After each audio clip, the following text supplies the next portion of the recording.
हम लोग उत्सर्जन तंत्र का लगभग 2 पार्ट पढ़ लिए थे क्या? आज तीसरा पार्ट है कि उत्सर्जन तंत्र का सबसे प्रमुख भाग पूछे थे, क्या है? किडनी है। कौन है? किडनी।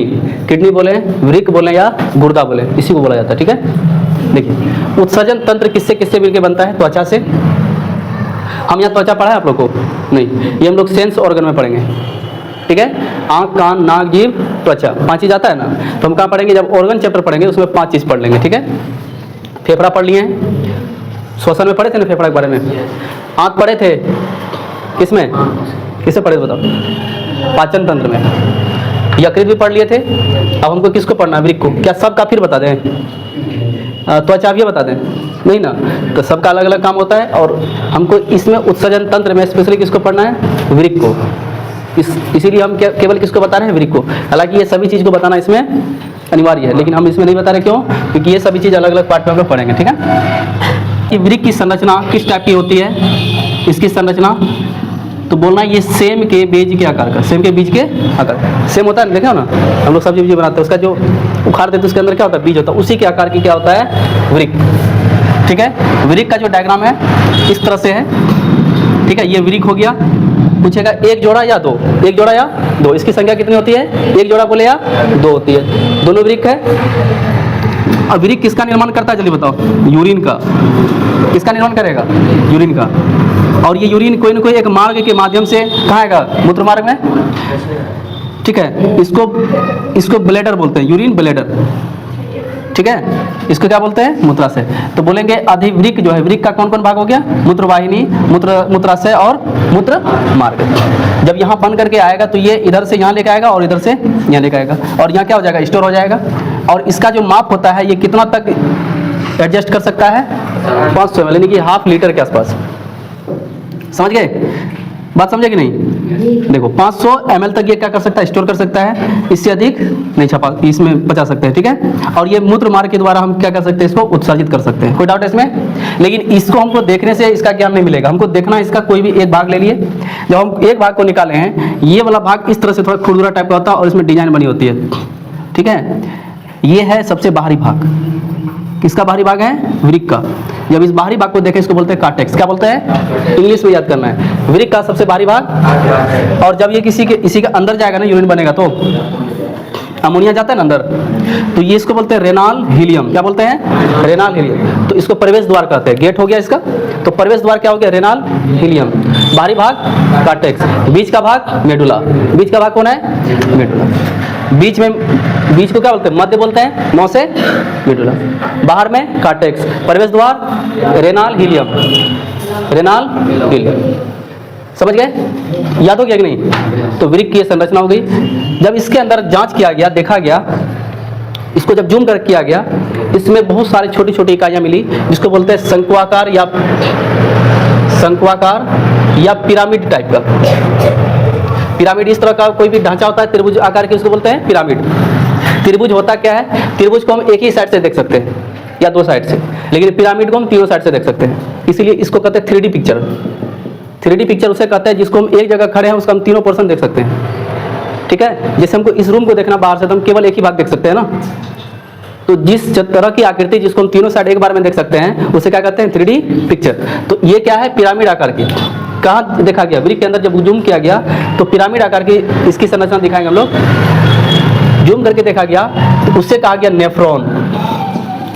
देखा कि वृक्क खुद है नहीं अकेला, वृक्क के अंदर क्या है? नेफ्रॉन है। और वो इतनी छोटी इकाई है कि एक वृक्क में कम से कम 10 लाख नेफ्रॉन पाई जाती है। कितना? 10 लाख। तो बताओ वृक्क की सबसे संरचनात्मक या क्रियात्मक इकाई किसे बोलते हैं? नेफ्रॉन। नेफ्रॉन को बोलते हैं वृक्क नलिकाएं। क्या बोलते हैं? वृक्क नलिकाएं।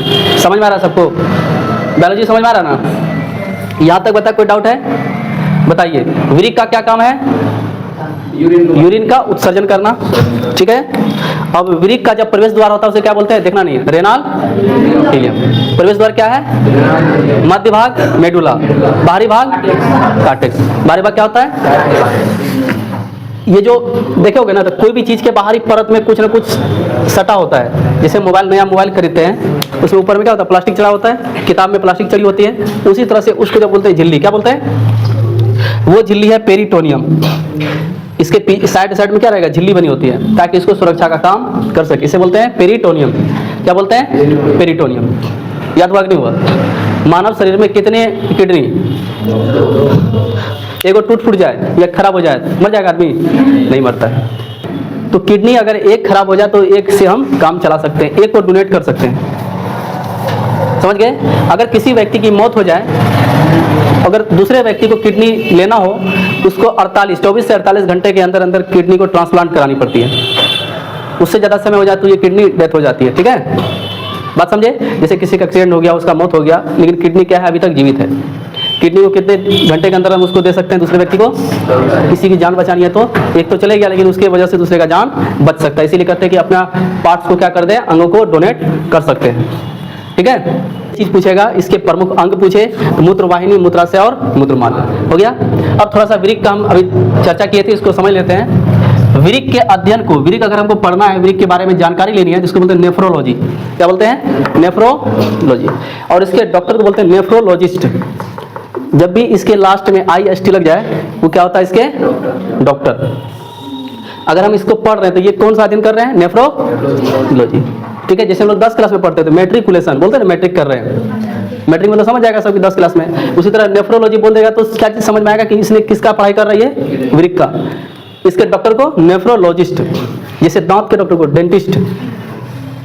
ये क्या है? वृक्क। इसका प्रमुख उत्सर्जी अंग है। सबसे प्रमुख उत्सर्जी अंग कौन है? वृक्क है। वृक्क का काम क्या है? रक्त को छानना। अब देखो, छानना और शुद्ध करना दोनों में अंतर है कि नहीं है? जैसे हमको बालू वाला कर सकते हैं, लेकिन शुद्ध क्या जरूरी कि बालू सब बाहर हो गया? नहीं ना। उसके लिए क्या करता है? ये केवल रक्त को छानने का काम करता है और ये शुद्ध नहीं करता। शुद्ध कौन करता है? पढ़े थे लंग्स यानी फेफड़ा, श्वसन पढ़ाए थे ना। फेफड़ा क्या करता है? शुद्ध करता है। इसका काम क्या है? पेशाब का निर्माण करना, ठीक है? और ये क्या करता है? एसिड यानी कि अम्ल, बेस मतलब क्षार, यानी कि pH मान पढ़ोगे केमिस्ट्री में, pH के मान को कंट्रोल करता है, यानी कि नियंत्रित करता है। बताओ, अगर वृक्क ना हो, हमारे शरीर में जितना अमोनिया, यूरिया ये सब चीज घूमेगा तो उसका कंट्रोल चाहिए ना। तो उसका क्या करता है? ये कंट्रोल करता है। कौन करता है? वृक्क। ये पॉइजन को निष्क्रिय कर देता है। जब जहर फेफड़ा से होते हुए जैसे जाएगा, कहाँ चले जाएगा? किडनी के पास। किडनी के पास जाके क्या हो जाएगा? ये निष्क्रिय हो जाएगा। समझ गए? इसकी संख्या कितनी होती है?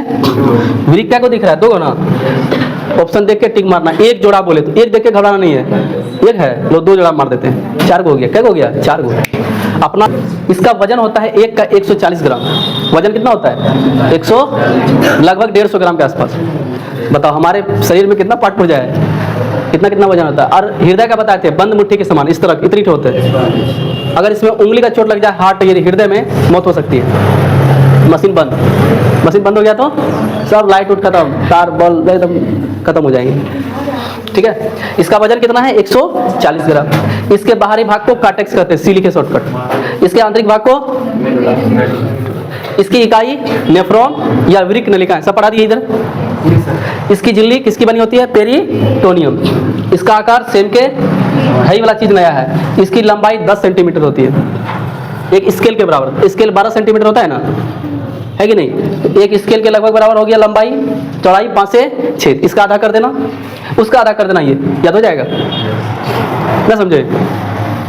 लंबाई, चौड़ाई, मोटाई याद रखना।